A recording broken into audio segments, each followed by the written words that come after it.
The world number 7, Pragg opening with the English opening, and what follows is 29 moves of destruction. Now Arjun, world number 4, playing with black here, could play something stable and solid, right? But doesn't go for any of it. He plays the Great Snake variation. They're in the Uzbek Chess Classic. It's a classical time control over the board. What a game this is. Pragg now takes the centre some more, and e5 fights back a bit, already weakening some dark squares some more. The knight develops, Arjun copies, and now Daenerys thrusts forward another of her dragons. We get takes, the knight gallops into the centre, and now this one oozes onto the chocolate slide. Don't blunder your knight. Bishop e3 looking natural here, or you could even take the knight, but we see this quirky move. It drops back, blocks the own bishop. What's the idea? We're about to find out. d6 played, the second one develops,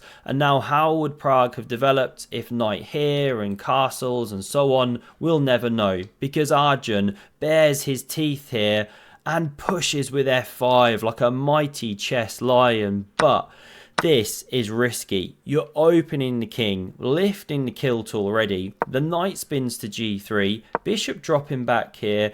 This one develops, so does the knight. Standard stuff. Lovely king safety tickle between the players here. They know each other so well, and Pragg now develops with a whoosh. He announces it at the board. Great etiquette, and you really have to be going like queen d7 here. Bring the second rook, bit of a6 action, maybe step the king away. Just slowly and steadily get the pieces out, even bring the knight to d4, but not played.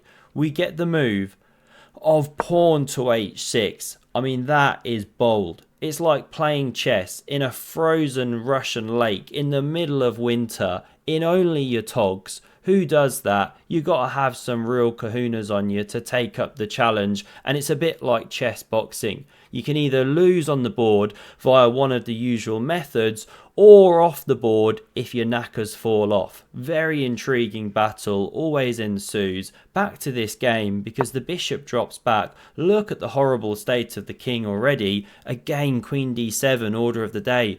Bring the rook, but this is too much. Arjun plays pawn d5. I mean, this has to be one of the most terrible games he's played in a while, because he's just ripping open the centre when he's still woefully undeveloped here. His king's wide open, and simply bishop c4. You're in a world of pain.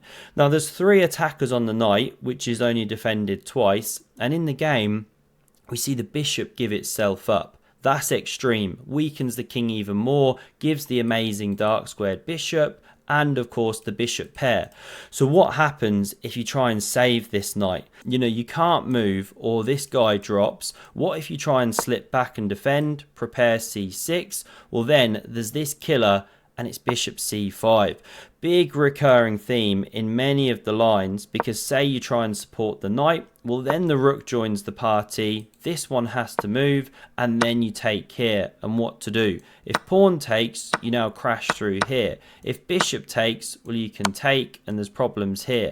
Or you take here first. If knight takes, well, your rook drops. You know, there's too many pins, too many problems. So this isn't working, the knight can't move. Don't even know what else to try. Rook f4 doesn't work. Queen b3 comes in many lines. So let's stick with the game. Takes is played. Pawn recaptures. Now king h7, desperately covering. But once again, this theme occurs. Pragg whispers, stack my bishop, as he charges down the board there. The rook now lifts, and what to do? Rook e8, technically stronger. Rook f6, trying to defend. But now Arjun's just randomizing with this move.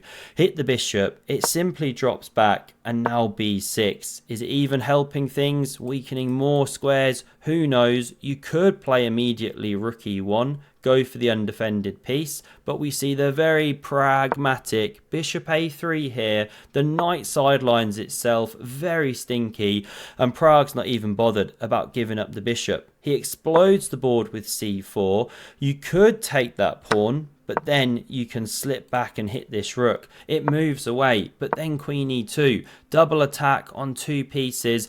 I mean, the whole house is just collapsing. So we didn't see the pawn captured. Instead, we get knight f6 coming away from the attack. Now queen c1 hits the rook, rook h4 and rook e1. All of these pieces being kicked from pillar to post.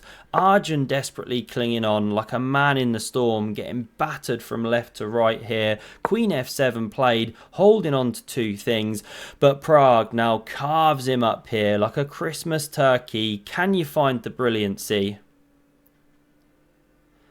It's rook takes on e6. Now maybe I gave that away in the thumbnail, but that's a great move. Well done if you spotted it. Queen takes, and this is the point. After you attack the queen, you want to play the natural queen f7 to stay with the knight, which is also attacked, but then you run into this simply, and you're losing your queen. Game over.